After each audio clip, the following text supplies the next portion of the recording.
स्वागत है मेरे न्यू ब्लॉग में। और आप सभी भाई बंधुओं को महाशिवरात्रि का हार्दिक शुभकामनाएं। और मैं इसलिए आया हूं कानपुर के परेड में, जो भोलेनाथ का बहुत ही प्राचीन मंदिर है और यहां पर हमेशा श्रद्धालुओं का भीड़ लगा ही रहता है।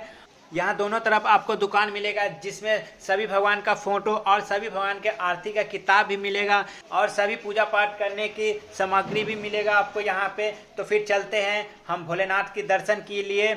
और यहाँ पर अक्सर आपको भंडारा जरूर मिलेगा, जो मेरा बहुत ही प्रिय है। और मैं जहाँ भी भंडारा देखता हूँ, बिना खाए वहाँ से मैं हिलता नहीं हूँ। तो देखिए, आप लोग भोलेनाथ का दर्शन कीजिए। आपको यहाँ पे प्रसाद भी मिल जाएगा। आप जूता चप्पल अगर रखना है तो जिस दुकान से आप प्रसाद लीजिएगा उसी दुकान पे आप जूता चप्पल रख कर और दर्शन करने के बाद ठीक उसी जगह पर आकर आप अपना जूता चप्पल लेकर फिर जा सकते हैं। और यही वो जगह है जहाँ पर आपको भंडारा मिलेगा। अपने मोबाइल और चश्मे वगैरह को आप सावधान रखिए, क्योंकि यहाँ पर बंदर महाराज रहते हैं। सभी श्रद्धालु इस त्रिशूल पे अपना सिर को झुकाकर अपने मन्नत को मांगते हुए प्रवेश करते हैं। और चलिए, हम प्रवेश कर गए। इस घंटी को बजाते हुए आप प्रवेश कीजिए। भोलेनाथ आपकी सारी मनोकामना पूरे करेंगे।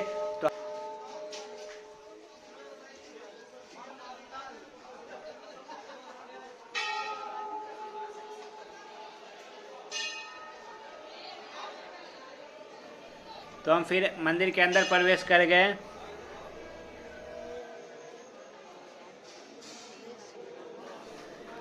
देखिए, श्रद्धालु भोलेनाथ का दर्शन करते हुए आपको नजर आ रहे हैं।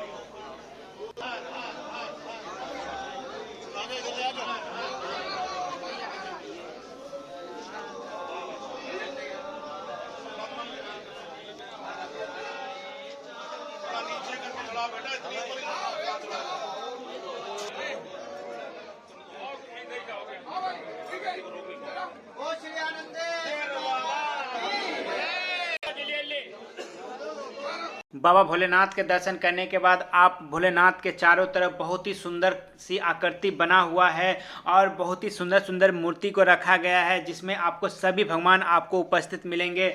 आप भोलेनाथ का दर्शन करने के बाद सभी भगवान को आप अपना पूजा करते हुए और अपनी मनोकामना मांगते हुए आगे बढ़िएगा, ताकि आपको भगवान आपकी सारी मनोकामना सुने और आपकी सारी मनोकामना को पूरा करे।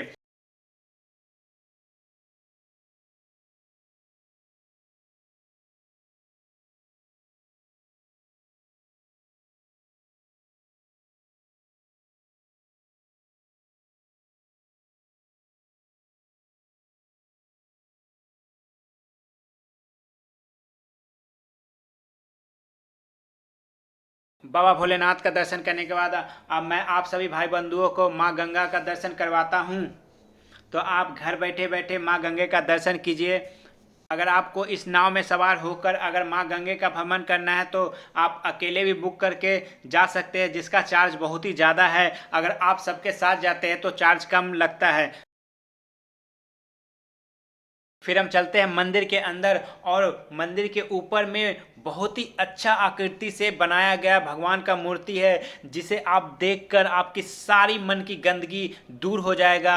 बस दुख इस बात का रहता है कि आप जैसे ही मंदिर के बाहर आते हैं तो आपके अंदर कुनीति और बुरी शक्ति फिर से जागृत हो जाता है और आप हमेशा बुराई करने की सोचेंगे। बस भगवान यही चाहते हैं कि आप भगवान को अपने तन मन में धारण करके रखिए, तो आपको भगवान हमेशा सतमार्ग दिखाएंगे। अगर आप भगवान को तन मन से दूर कीजिएगा तो सदैव आपको दुख दैत्यता का सामना करना पड़ेगा। जैसे रावण बहुत ही महान और बहुत ही ज्ञानी और परम भक्त थे भोलेनाथ का, मगर उन्होंने बुराई का रास्ता चुना, जिसका परिणाम बहुत ही बुरा हुआ।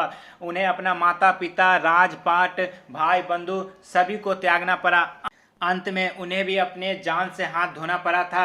बस खुशी की बात यही था कि उनके पापों का सजा और मृत्यु देने वाले बस और कोई नहीं, विष्णु भगवान थे, जो धरती पर श्री राम जी का अवतार लेकर आए थे। और उनके हाथों वो निर्धारित था कि रावण की मृत्यु होगी, और जिसके कारण उन्हें भी स्वर्ग प्राप्त हुआ।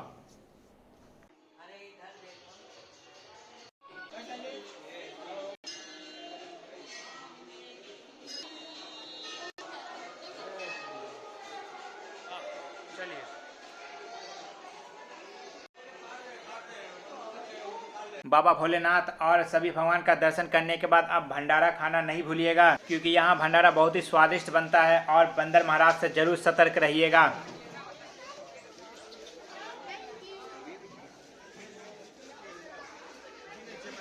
बस इस बात का ध्यान रखिएगा, भंडारा जब खाइएगा कतार में खड़ा होकर ही लीजिएगा।